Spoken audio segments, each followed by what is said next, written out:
Unless we begin to actually address the inner wounds and unpack societal conditioning, our patterns are going to continue to manifest itself again and again and again. You can change jobs, you can change relationships, you can change your living situation. It doesn't matter what you do, they will keep coming back, inviting you to pause, to investigate, to go inward. We may not always have the power to change what's outside of us, but with the right support, there is always hope for changing what's inside of us. And in that shift, our alignment to our best selves is inevitable.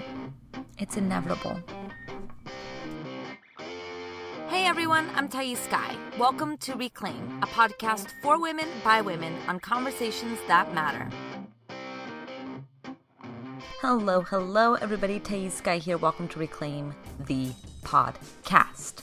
This is part 5 of a 5-part series that I'm doing called Reclaiming Worth. So if you're checking in for the first time right now, well, I highly recommend you putting a pause on this episode, going back and listening to the part 1, part 2, part 3, and part 4 before you get to part 5. Not that they go necessarily in that order or that you have to listen in that order, but I feel like if you're going to be listening to this, like, give yourself the full experience. You know what I mean? And I created them in parts. So, you know, just go back. Just listen to part 1. Get yourself caught up.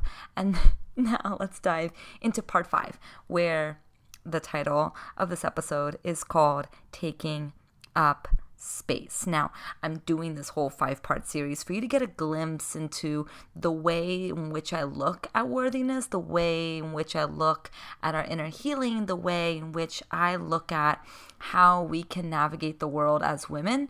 If you are listening to this series and you're really enjoying it, well then guess what? You can join me for Worthy Women Rise, my signature 4-month program where we're going to go into embodiment of feelings. We're going to go into taking up space and softening into our edges and really reclaiming our worth in a deeper way. I mean, Worthy Women Rise is my baby. I've poured my entire mastery into this program. I've poured everything I know into this program based on over 10 years of doing my own work, over 6 years of teaching this stuff, based on my research, based on my experience. I am adding to the program constantly, and once you're in it, you get lifetime access. So now that I'm in grad school for clinical psychology, I am infusing the program with even more really relevant research and information on how to live your best life. And how to really take up greater space. So the program covers money. It covers relationships and attachment wounds. It covers leadership. It covers how to shift our belief systems, how to access our intuition. It covers emotional resilience, sexuality, and of course, it covers worthiness. And it's a real treat to lead this program for its 3rd year. This is my 5th cohort of running this program. So I know a thing or two about what it looks like to really create the transformation that you crave. Let me read to you what Takesha said about the program. She said, "I'm so glad I did this program. Thais' dedication to helping women do the hard work on themselves really makes traditional therapy seem lacking. There are so many programs for women to do better and make more money, but this program should be the prerequisite because Thais gets to the root of why showing up and implementing anywhere else in life is such a challenge for some of us. I now have a renowned sense of self and a freedom that can't be described that's propelled me to show up in my life, business, and relationships in a brand new way." This is what Chelsea shares about Worthy Women Rise. "This program bulldozed my wildest expectations. Thais is a goddess of a facilitator. Her divine interventions and challenges and guidance allowed me to narrow in on my deepest held fears and self-doubts. She equipped me with the tools to navigate life's ongoing complexities and helped me develop a personal practice of self-love and appreciation. I'm forever changed and forever grateful." This is what Sarisha had to say. "Thais' Worthy Women Rise program was powerful. I feel more accepting and forgiving of myself than before finding Thais. I'm less afraid of saying no and less likely to take things personally. I dare harder to be myself. My deepest desires seem much more closer within reach than I initially imagined. I highly recommend this program." Let's read one more testimonial from Kay. She writes, or she says, "This program was so well thought out. I feel immense gratitude to have been a part of it. Today I'm feeling a greater sense of belonging in my own skin than I did before starting the program. My eyes have been opened to a myriad of new perspectives and I have a deeper love for myself. This program with Thais as a guide, without a doubt, has been transformational in the most unexpected ways. So what you're going to get in this program is 12 weeks of content plus 4 weeks of implementation. So you really have the space to not only process the information, but then to actually apply it into your life. I call this internalizing the concepts rather than just mentalizing it. I don't want you to just know new things. I want you to feel deeply and be these new things. And that's what those 4 implementation weeks are all about. You also get a community of women who are going to be rallying and supporting and cheering you on every step of the way. The community component is my favorite component. The group coaching calls where we get to witness one another and we get to be supported and held in this really sacred container. It's so beautiful because we start to really undo this sense of feeling so alone in our journey. Right? So many of us feel so isolated, feel like we're the only ones struggling. And to lean on our sisters, to lean on other people, even though it's nerve-wracking, right? Especially when we don't know them. What if we don't get along with them? What if, right? But I find that when we start to lean in just a little bit and we understand what it really feels like to be supported, we'll never go back. The community element is just the best part of this program. Plus, you'll get all my teachings. You'll get my teachings in live form. So you get to ask questions live as they come up and really get the nugget of information that you want out of this program. And weekly coaching calls where you'll get an opportunity to get live coaching from me. I limit this group to 10 to 12 women so that it's really intimate. You're going to get one-on-one attention. I know so many of our fears is I'm not going to be able to sustain the momentum, and I'm going to, not be fully committed, a few months in, or I'm scared that like without full accountability, like I'm just going to drop out. Well, let me tell you what, there is so much accountability. You're not going to be forgotten. We're going to be holding space for you to show up fully. And so if there's a part of you that's feeling like this is what I want, then I invite you to apply. All right? Applications must be in by August 28th. I extended the deadline a little bit so you have more time to really munch on this and feel it out. And if you have more questions and you want to get on a call with me, there's a link on the page for you to schedule a 15-minute chat with me, and I can answer any questions and you can feel me out and you can see if this feels like the right fit for you. Okay, so all you got to do is go to worthywomenrise.com to learn more about the program and to apply. So let's talk about taking up space. Yeah, this is something that I've spent most of my life navigating. In fact, recently, or a little while ago, I found an old journal from high school, and there was a list that I wrote in there called something like 5 things I need to change in order for people to like me. And, just the fact that I had that list really broke my heart because I've spent so much of my life shrinking myself, trying to be smaller, quieter, skinnier. Since a very early age, I've always been told that I was too loud. I was too opinionated. I was too boisterous. And so I heard again and again through different ways that who I am was not enough and that I never belonged. I was the odd woman out. I was not normal. I was weird.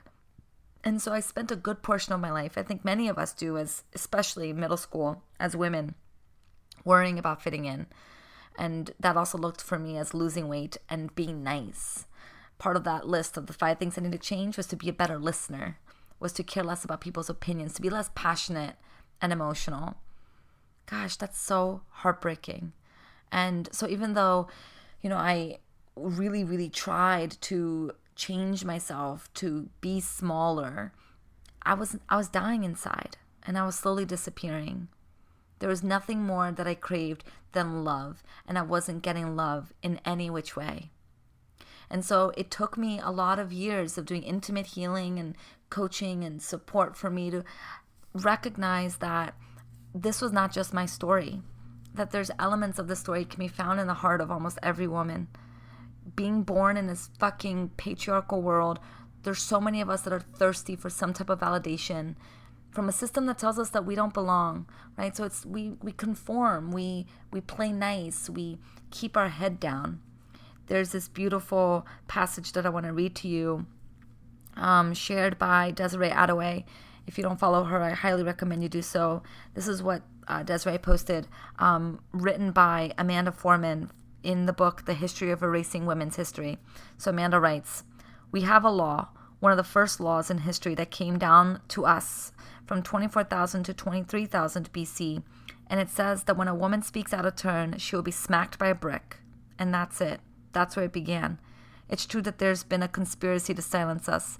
I think that was the most shocking thing, because we feel like most women are terrified of public speaking. We feel inauthentic. It still exists. Where does it come from? It came from there. It's not magic. You can get a handle on these things. These things evolve, and they evolve for a reason. So, it's like in our DNA, this fear of taking up space, of being loud and opinionated and stirring the pot, of public speaking, of being seen. It's passed down in our DNA because for thousands of years we've been told that we're not allowed to take up space. And so, it's little wonder that we struggle with this. And for me personally, it's, looking back, it's no surprise why one day my body rebelled against my narrow existence and my internalized societal beliefs that I could not express myself, and I started binge eating. I never felt more fear in my life than the moment I realized I had no control over what I was eating. But a deep unconscious part of me was craving freedom and expression, and it figured, well, if I can't express myself, at least I can expand my physical space.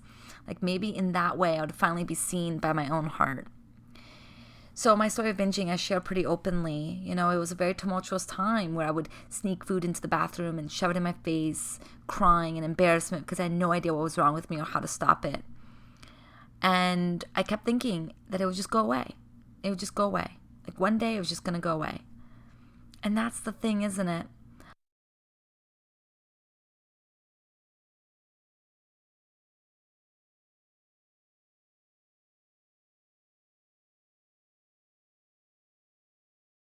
Unless we begin to actually address the inner wounds and unpack societal conditioning, our patterns are going to continue to manifest itself again and again and again. You can change jobs, you can change relationships, you can change your living situation. It doesn't matter what you do, they will keep coming back, inviting you to pause, to investigate, to go inward. We may not always have the power to change what's outside of us, but with the right support, there is always hope for changing what's inside of us. And in that shift, our alignment to our best selves is inevitable. It's inevitable. So as I started to do healing around my worthiness wound and around binge eating, it evolved. It evolved, and I took care of the binge eating, but where my worthiness wound came up again? It came up in a sense of needing to be grandiose, particularly in business. I feel like as spiritual entrepreneurs, we're so susceptible to manipulation because we're so thirsty to be of service that we kind of fall trap into a lot of lies about what being of service can really look like. And that was certainly what happened to me. I believed that I had to charge exorbitant rates and I had to market myself in this kind of lifestyle marketing, and I bought those lies and I made my life appear bigger than it was, on Instagram and social media, and I really tried to play big while feeling really small because I was out of alignment. But here's the thing, right? Again, if we keep going with our worthiness wound, if we don't ever check in, if we don't ever pause, then the fear of who do you think you are for doing this? There's so many more people, there's so many knowledgeable people that are doing this. There's so many people that already have what you want, or there's no partner that's going to be perfect for you. Whatever the thought process goes for you around your worthiness wound, right? The reaction has to be either collapse or grandiosity. Either paralyzed in fear in this sense of I can't do anything. I definitely cannot go after what I want because I feel so unworthy, or I'm going to fake it till I make it. I'm going to just bulldoze. I'm going to just push through. And so even though we know that these beliefs aren't based on reality, right? We know that we're not the only ones doing this work. We know that we have a calling to do whatever it is that we want to do, then we need to trust that. We know that, but the knowing doesn't seem to internalize into an unshakable confidence that we hope it would, right? Knowing doesn't seem to do much, so we find ourselves constantly battling ourselves, fluctuating between doing it despite the voice and feeling like a fraud, right? Or believing the voice and judging ourselves for believing it, and then spiraling into self-pity. We find ourselves just constantly overwhelmed with emotions. And that's the thing. Being overwhelmed with emotions or being overwhelmed by our worthiness wound is exhausting. When we feel broken and inadequate, we utilize a tremendous amount of energy, either collapsing in the wound or contorting ourselves to not experience the wound. They both drain us and keep us in a spiral of feeling like we have to prove ourselves to the world, or we fall into a spiral like that victim mentality. Many clients come to me feeling like their whole lives was one big fight. They did everything to prove themselves to the world and that they belong. Just imagine what would be possible for us as women if we didn't feel like we had to compensate for our unworthiness. What could it look like to simply feel worthy? You know, the painful part is that we find ourselves pouring so much time and energy into making ourselves, and then what? Right? Because once we get there, once we get the thing, the job, the partner, the body, we feel oddly dissatisfied. Because when the worthiness wound is running the show, it's difficult to feel successful and accomplished. While the pesky voice within us is calling us a fraud or telling us that none of this matters, any long-term satisfaction is practically impossible. So guess what we do? We keep chasing, hustling, running, hoping that the next achievement, the next landmark will offer us respite. But it won't, and it can't. It can't while the worthiness wound is running the show. I like to think of the unaddressed worthiness wound as a leaky faucet. It's draining us of vitality. And when we lose our power, we lose the capacity to really make a difference, right? So here's the other thing I want to talk about when it comes to the worthiness wound. You know, we can keep hustling, we can keep pushing, but at the end of the day, it doesn't matter what work we do. If we're not getting to the root cause, all we're doing is like trimming the weed, you know? Inevitably, the problem's going to rise up again the minute you forget to take your hit of inspiration. How many of us love to take hits of inspiration, right? We buy countless books and courses and programs. We have a million different types of cards and things, and we scroll through Instagram. We need that hit. We look outside of ourselves for that hit of inspiration. But how long does that last? Yeah? So I realized for me that I was doing superficial level work because I was perceiving my issues as superficial. When I was in that state of grandiosity, right? I was trying to make my business seem bigger than it was. I didn't really think that there was anything really deeper going on. But once I stopped spiritually bypassing and I started addressing the underlying patterns that I had developed from an early age, that's when things started to really shift. That's when I really started to notice that, wow, this pattern of grandiosity is keeping me feeling like a fraud. It's keeping me feeling inauthentic. And guess what? It's not working. It's not creating the business that I wanted. It's out of alignment for me. It's clear now to me that my issues weren't superficial and they weren't just going to go away. And sadly, no amount of quote unquote mindset work is going to shift it because they were deeply rooted in pain and beliefs about myself and life.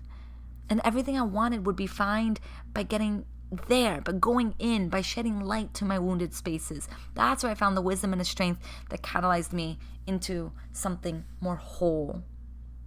You know, it's difficult. It's difficult to put it into words, but I do know that the shift is available to all of us. I see it in my clients constantly. Not tending to our core wound really diminishes us. It keeps us in the spiral of comparing ourselves to others, places other people's inputs of our lives on a higher pedestal than our own desires, prevents us from experiencing true intimacy with our partners, so we find ways to triangulate the problem, right? We find ways to distract ourselves. It forces us to wear a mask to hide our true selves, masks of people-pleasing, of fake confidence, of aloofness, while inside we long to be our most expressed selves, right? Keeps us from making more money, from being visible, asking for what we want, and it closes us off from our ability to be spontaneous and fulfilled and joyful, because our need to control and our perfectionistic tendencies blocks off our ability to flow with life. When you address the worthiness wound, you unlock a deep knowing that you are lovable, that you're safe, and life just takes on a different hue, one where you feel different instead of just shooting yourself to be different, one where you trust in yourself and in life. Things that felt overwhelming now feels exciting and filled with ease, and mostly you just feel like you, the you that you crave to be. Healing this wound allows us to access the portal of potential within each of us, and isn't that our birthright? I think that's our birthright. Taking up greater space, whatever that looks like to you, will inevitably ask you to confront your worthiness wound. It will inevitably ask you to really start to challenge the beliefs that you have about, your belonging and your capacity to go after what you want. Let me just say this. As women, taking up space is holy work. It's a part of the revolution. Adding your voice to the voices of dissent against the patriarchy, against white supremacy, against cis heteronormativity. This is essential work. And I'm not saying that adding your voice means being an anti-racism educator or blasting your beliefs on social media. No, I'm talking about you existing in alignment with integrity, existing in alignment with your truest self. That is revolutionary, because every time we speak up, every time we stand out, every time we advocate for ourselves, every time we say this is what I want and we have the audacity to go for it, we're telling the system that we will not be quiet anymore, that we will not let these arbitrary systems and rules and laws dictate our worthiness anymore. We have a tremendous capacity for change. I know, because I speak from experience. I never thought there would come a day where I would not be obsessed with food. And yet here I am, free from that distraction, and now using that mind space to really activate my life forward. I never thought I could get here. And listen, I've had a tremendous amount of privilege, tremendous amount of support, and at the same time, this is possible for all of us. Because it's not like what I experienced was something that's so out of touch with what many of us can experience. Because our biology is changeable. We are not stuck. So much of what my clients think is like just who they are is actually not just who they are. It's programmed, and they can unprogram it, and they can be more vital than they ever thought they could. Taking up space is holy work. Now, where I invite you to begin is by looking at the ways that you've been silent. Looking at the ways where you've put your hands off the wheel, where you've allowed things to just be that way, where you've maybe not looked at where you're dissatisfied.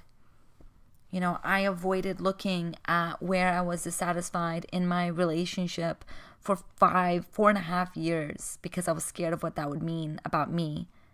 I was scared of that risk. And so if you're scared and you don't want to look, that's okay. I needed those 5 years.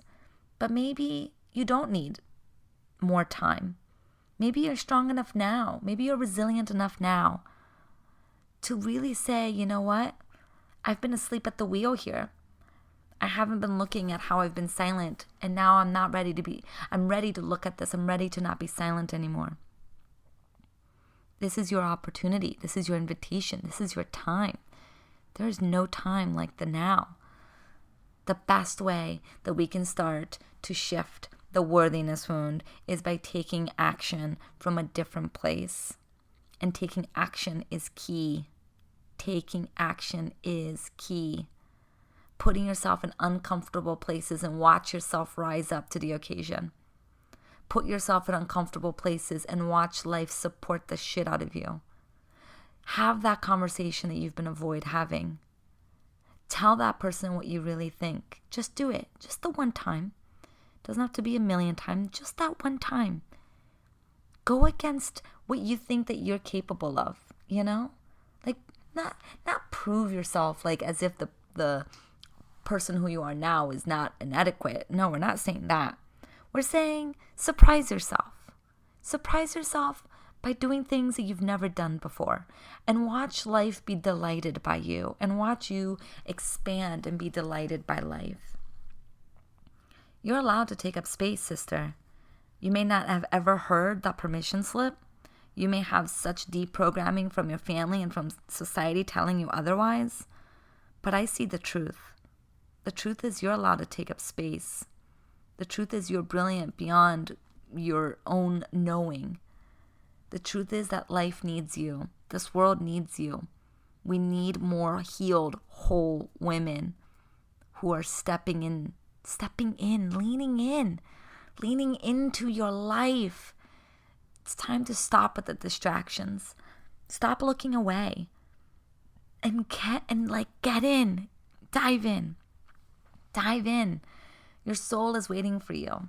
Your sisters are waiting for you. This is our time.